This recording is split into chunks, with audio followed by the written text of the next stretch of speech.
दलों और राहुल गांधी जैसे नेताओं को अमेरिका की डेमोक्रेसी और इकोनॉमिक मॉडल बहुत पसंद आता है। बात बात पर अमेरिका के लोकतंत्र की दुहाई देते हैं, जबकि अमेरिका की हालत खुद ऐसी है कि वो इंडिया से सोच रहा है कि इंडिया से क्या सीखे, इंडिया से क्या सीखकर अपनी स्थिति सुधारे। 2008 के ग्लोबल आर्थिक संकट के बाद आज अमेरिका सबसे बड़े इकोनॉमिक क्राइसिस से जूझ रहा है। अमेरिका के बैंक लगातार दिवालिया हो रहे हैं। अमेरिका का एक बैंक है सिलिकॉन वैली बैंक, जिसके बारे में आज आपको जानना चाहिए। आप में से बहुत सारे लोगों ने इसका नाम नहीं सुना होगा, लेकिन जब आपको इसके बारे में बताऊंगा तो आपको पता चलेगा कि अमेरिका की हालत क्या है और इसका कैसे इंडिया से भी कनेक्ट है।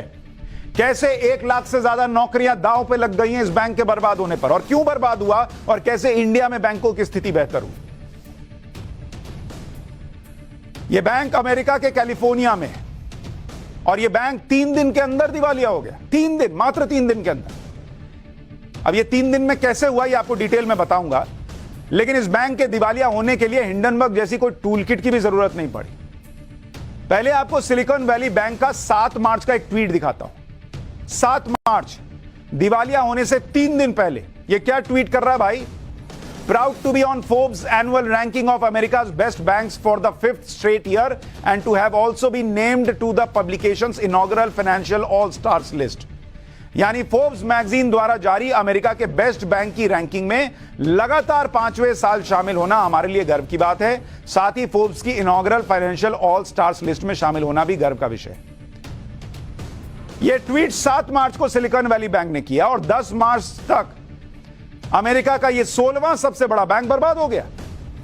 एक तो बॉस, ये फोर्ब्स वालों से कोई पूछे कि 7 तारीख को जिसे तुम बता रहे थे कि बहुत शानदार बैंक है, 5 साल से रौला काटे हुए है, वो 10 मार्च को बंद हो गया और 3 दिन पहले तुमको वो चमकता सितारा दिख रहा था। ये फोर्ब्स वाले क्या रेटिंग जारी करते हैं, क्या रैंकिंग जारी करते हैं?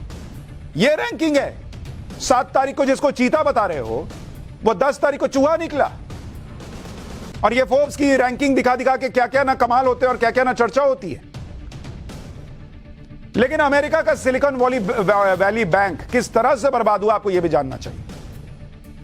सिलिकॉन वैली बैंक मुख्य तौर पर क्या करता है, ये जो स्टार्टअप्स होते हैं, नई नई कंपनियां खुलती हैं और जो टेक कंपनियां होती हैं, टेक्नोलॉजी से जुड़ी, इनको लोन देता है।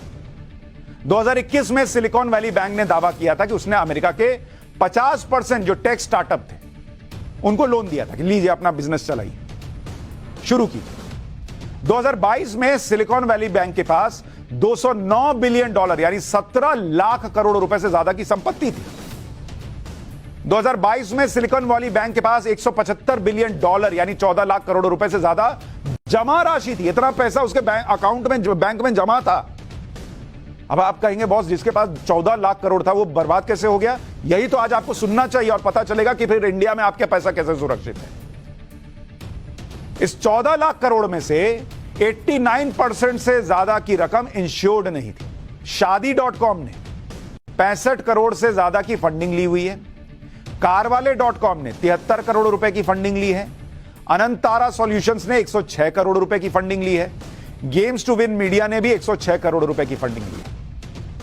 इसके अलावा नापतोल ने 1093 करोड़ की फंडिंग ली। भारत फाइनेंशियल इंक्लूजन ने 1183 करोड़ की फंडिंग ली। इन भारतीय कंपनियों ने सिलिकॉन वैली बैंक से फंडिंग ली है। फंडिंग लेने के लिए कंपनियां अपने शेयर देने का ऑफर करती हैं, यानी इन कंपनियों के कुछ शेयर सिलिकॉन वैली बैंक के पास होंगे। अब बैंक ही दिवालिया हो गया तो इन कंपनियों पर भी असर जरूर पड़ेगा। इसी वजह से मोदी सरकार ने कहा कि वो मामले पर नजर बनाए हुए है और अगर किसी स्टार्टअप को परेशानी होती है तो उसे दूर किया जाएगा। अमेरिका का सिलिकॉन वैली बैंक दिवालिया हुआ तो इसका असर दूसरे देशों में भी दिखने लगा है। सिलिकॉन वैली बैंक की ब्रिटेन यूनिट का हाल तो यह है कि वो सिर्फ 99 रुपए में बिक गई। 99 रुपए में बैंक बिक गया। आप कहेंगे 100 रुपया मेरे से लेते भाई, मैं दे देता। अमेरिका में सिलिकॉन वैली बैंक बंद होने से इस बैंक की ब्रिटिश यूनिट पर भी संकट के आसार दिखने लगे। ब्रिटेन में सिलिकॉन वैली बैंक की यूनिट के ग्राहकों को अपना पैसा डूबने का डर सताने लगा। ब्रिटिश ग्राहकों के पैसों को सुरक्षित रखने के लिए ब्रिटेन की सरकार एक्टिव हुई। बैंक ऑफ इंग्लैंड की देखरेख में सिलिकॉन वैली बैंक की ब्रिटिश यूनिट को HSBC बैंक ने खरीद लिया। HSBC बैंक ने सिलिकॉन वैली बैंक की ब्रिटिश यूनिट को 1 पाउंड यानी 99 रुपए में खरीद लिया है।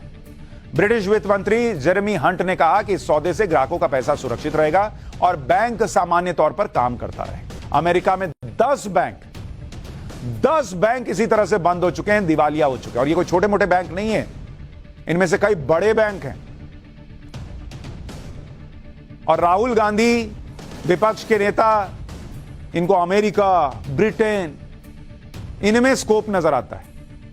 और जो इंडिया चमक रहा है, इनको उसकी चमक ही बर्दाश्त नहीं हो रही। नरेंद्र मोदी ने कैसे भारत के बैंकिंग सेक्टर को पिछले 8 साल में मजबूत किया, जिससे आपका पैसा सुरक्षित हुआ, आपको वो भी जानना चाहिए। पीएम मोदी ने बैंक कैसे सुरक्षित किया,